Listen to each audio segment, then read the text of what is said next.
मी असा विचार पण केला नव्हता.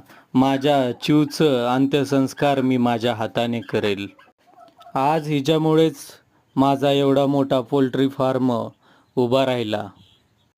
कापायला आणलेली कोंबडी खुडूक झाली म्हणून मज्जेमज्जेनं 20 अंड्यावरती बसवलेलं. तेव्हा काहीच अनुभव नव्हता.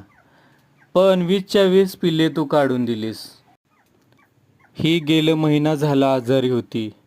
खूप डॉक्टरांना विचारपूस केली, डॉक्टरांना दाखवलं, पण वय खूप हिचं झालं होतं.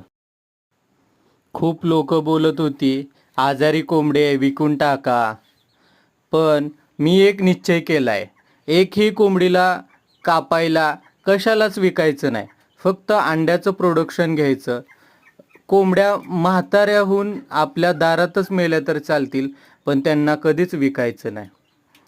अहो, मुख्य चित्रपटांना बघा किती दया असते. एक एक एक एक हिच्या पुढं सगळ्या कोंबड्या गोळा होत होत्या. ही पूर्ण सगळ्या गोळा झाल्या होत्या, हिच्याकडे बघत होत्या. काय माहिती, आपण माणसाचंच आपण एवढं हे करतोय. पण ही चित्राबात पण किती, पशुपक्षात पण किती बुद्धी असते बघा. ते टर्की वगैरे सगळे बघायला लागलेत कासावीस होऊन. सर्वजण हिच्या अंत्यसंस्काराला गोळा व्हायला लागलेत. ह्या सर्व पिल्ल्यांची ही आई होती.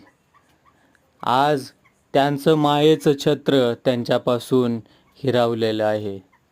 असं काहीतरी झालं तर मनाला खूप वेदना होतात. पण जन्म मृत्यूच्या ह्या चक्रापासून कुणाचीही मुक्ती नाही. सर्वांना एक दिवस